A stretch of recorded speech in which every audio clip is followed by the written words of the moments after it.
እንግዲህ የአማራ ፋኖ ብሔራዊ ንቅናቄ በተለያዩ አቅጣጫዎች በተለያዩ ቀጠናዎች ላይ የሚያደርገው አውደ ውጊያ እንደቀጠለ ነው።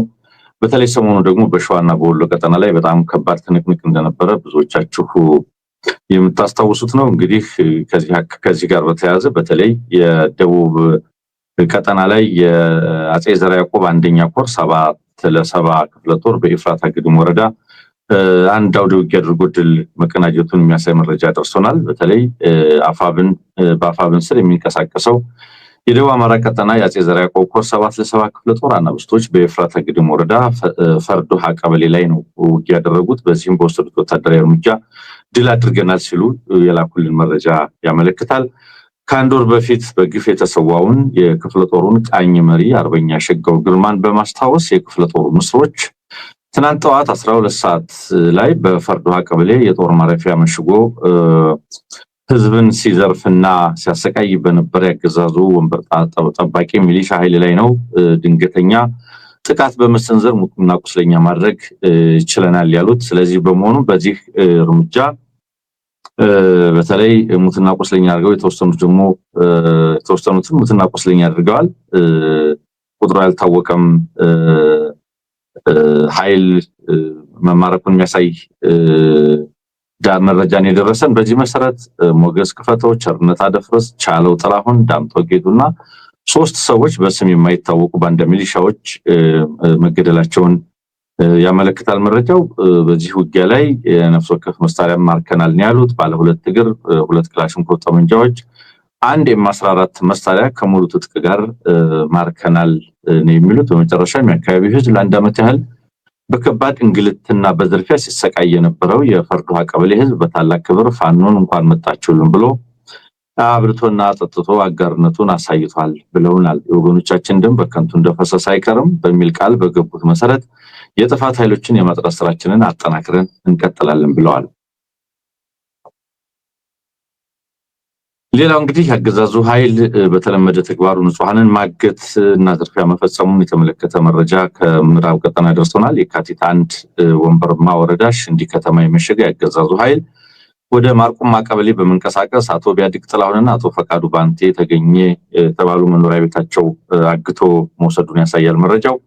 ሌሎች በንግድ ስራ ከተሰማሩ ግለሰቦች የአቶ ልንገር በቀለ ቀረብህ አርቲአር አፓቼ እንደዚሁም የአቶ በለስ የተወው በላይን ቦክሰር እና የአቶ አድማው ታደሰ ወርቄን አርቲአር አፓቼ 3 ሞተር ሳይክሎችን ዘርፈው ወስደዋል ነው የሚሉት። እንግዲህ ያገዛዙ ታጣቂዎች በየሰው በግለሰብ ቤት እየገቡ ሞተር ሳይክልና ከዛም ያነሰ እንደዚህ ግለሰብን የማደህየት ስራዎች እየሰሩ መሆኑን በጣም በርካታ መረጃዎች በተለያየ ጊዜ ሲደርስ እንደነበረ ታስታውሳላችሁ።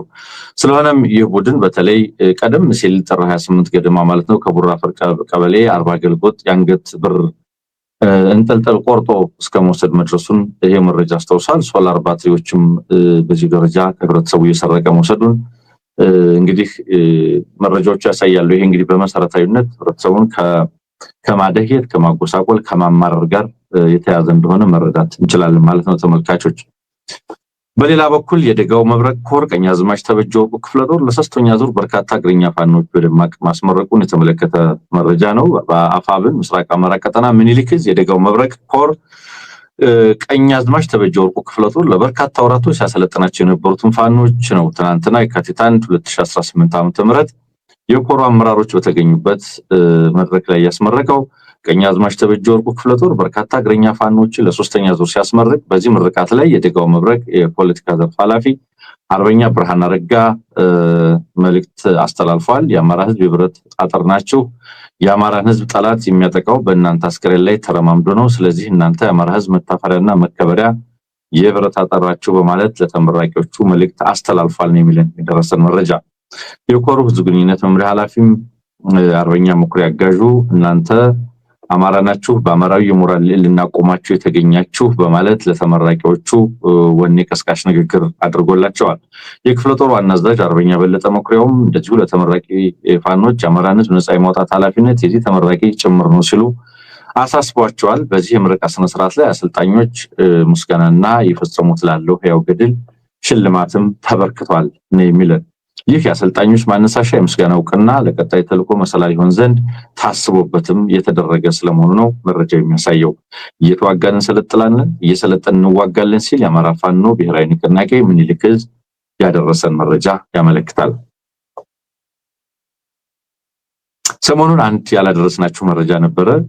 አፋብን ቴዎድሮስ 201ኛ ኮር ድል መቀናጀቱን የተመለከተ ነው። እንግዲህ በአማራ ሕዝብ ላይ የተቃጣውን የህልውና አደጋ ለመቀልበስ እየተጋደለ ተቆርጦ የተነሳው የአማራ ፋኖ ብሔራዊ ንቅናቄ በየግንባሩ እያስመዘገበ ያለው ድል ቀጥሏል የሚል ነው። እንግዲህ በተለይ ሰሞኑን ሰከላ ግንባር ላይ ከአብስከን ወደ ብር አዳማ ሲንቀሳቀስ የነበረ የብልጽግና ሰራዊት በጀግኖች የቁርጥ ቀን ልጆች አይቀጡ ቅጣት ደርሶበታል የሚለው መረጃችን በተለይም በፋኖቻችን እና ነቅበው ታጠቀው አርሶ አደር ክፉኛ እየተመታ መሳሪያውንም እያስረከበ ስለመሆኑ ነው መረጃው የሚያመለክተው። ሰራዊቱ ካረፈበት ጦር ሰፈር እስኪገባ ድረስ በፋኖ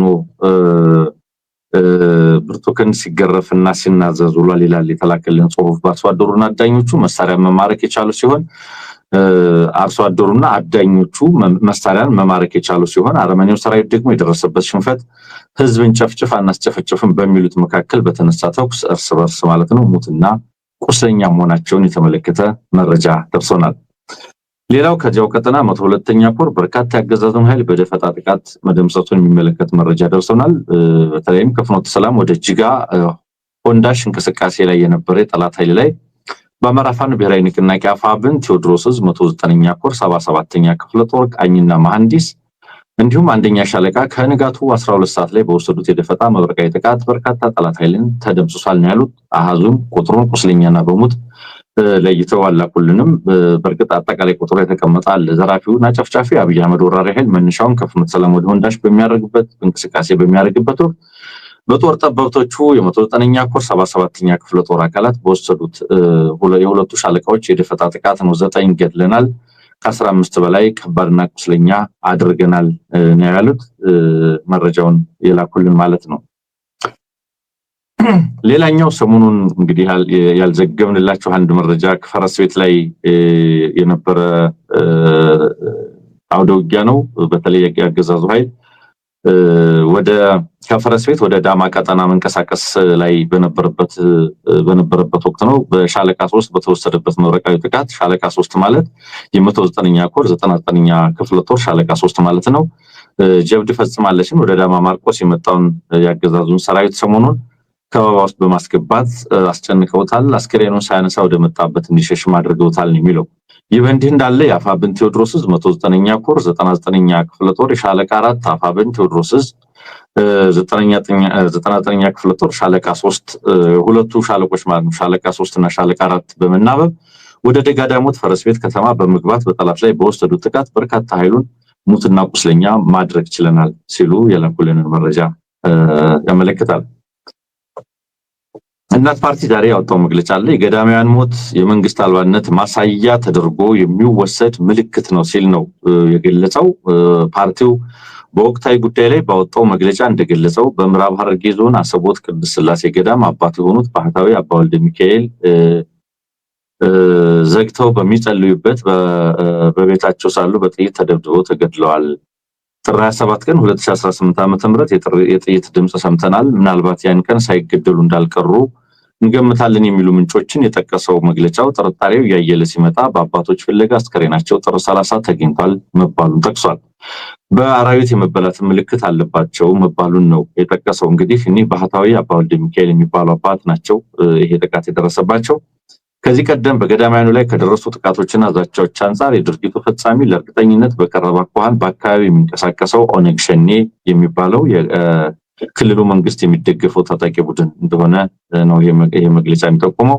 ታጣቂ ኃይል በቅርብ ርቀት ይንቀሳቀሳል ያለው መግለጫው ያንን ደግሞ መንግስትም ያውቃል ሲሉ ምንጮቹን ጠቅሷል። ምንጮቹ ዘላቂ መፍትሄ ካልተበጀ እንዲሁ እያዘናጉ አንድ በአንድ ይጨርሷቸዋል ማለታቸውን በዘገባው ላይ ጠቁሟል። ፓርቲያችን በቤት ዘግተው በዋሻና በገደል የሚጸልዩና ምድራዊ ፖለቲካና ሽኩቻ ፍጹም የማይገባቸው ባህታዊና ገዳማውያን ኢላማ ተደርገው መገደል የመንግስት አልባነት ማሳያ ተደርጎ የሚወሰድ ጉልህ ምልክት እንደሆነ ይረዳል ብሏል እናት ፓርቲ። ፓርቲያችን ድርጊቱን በጽኑ ያወግዛል። ለገዳማውያኑ መጽናናትን እየተመኘ ክስተቱ በዓለም አቀፍ መርማሪዎች ተጣርቶ እጃቸው ያለበት ተጠያቂ እንዲሆኑ የሚመለከታቸው አካላት እንዲሰሩ አበክሮ ይጠይቃል ብሏል። እንግዲህ በዚህ ገዳምና በሌሎችም አካባቢዎች የሚደረጉ ሃይማኖት ተኮር ጥቃቶች ተጠናክረው መቀጠላቸውን የሚያሳይ ነው ተመልካቾች። በመጨረሻም የኤርትራ ማስታወቂያ ሚኒስቴር ከኢትዮጵያ ማስታወቂያ ሚኒስቴር የቀረበበትን ክስ በውሸትና ፈጠራ ላይ የተመሰረተ አስገራሚ ሲል ገልጾታል። ሚኒስቴሩ ባወጣው አጭር መግለጫ በጌዲዮን ጢሞቴዎስ ለኤርትራ ውጭ ጉዳይ ሚኒስትር ይድረስ ተብሎ የተጻፈው ደብዳቤ በውሸትና ፈጠራ ላይ የተመሰረተ ነው ብሎታል። በዛ ደብዳቤ ላይ ጌዲዮን ጢሞቴዎስ እንደገለጸው ኤርትራ በሁለት አቅጣጫዎች ወደ ኢትዮጵያ ዳር ድንበር ጥሳ መግባቷንና እንደዚሁም ኢትዮጵያ ውስጥ ያሉ ታጣቂዎችን እያገዘች እንደሆነ ድጋፍ እያደረገች እንደሆነ የሚገልጽ ደብዳቤ መጻፉ የሚታወስ ነው። ትናንትና መነጋገሪያ ከነበሩት ጉዳዮች መካከል ነው። በኤርትራ ላይ የቀረበው ክስ በይዘቱ በድምጸቱና እንግዲህ ኤርትራ ለቀረበው ክስ ምላሽ ሲሰጡ ነው። ክሱ በይዘቱ በድምጸቱና ከጀርባው ባዘለው ተነሳሽነት አስገራሚ ነው ያለው። ድርጊቱ ላለፉት 2 ዓመታት በኤርትራ ላይ የቀጠሉና ሊወገዝ የሚገባው የጸረ አጫሪ ዘመቻዎች ቀጥያ ነው ብሏል። የኤርትራ መንግስት በሰጠው ምላሽ ከዚህ ቀደም እንዳረጋገጥነው ሁሉ ኤርትራ ሁኔታውን የሚያባብስ ትርጉም የሌለው ንትርክ ውስጥ የመግባት ፍላጎት የለንም ሲሉ አስታውቀዋል። በተለይ መግለጫው ላይ በተደጋጋሚ የኤርትራ ማስታወቂያ ሚኒስትሩ እንደሚገልጹት የኢትዮጵያ መንግስት በኤርትራ ላይ የከፈተው የጠላትነት ዘመቻ አደገኛ አቅጣጫ እየያዘ ነው የሚል አቋማቸውን በተደጋጋሚ ሲገልጹ ስንሰማ ሰንብተናል። ተመልካቾች ዛሬ ያዝናቸው አጠር ያሉ መረጃዎች እነዚህን ይመስላሉ። በምሽት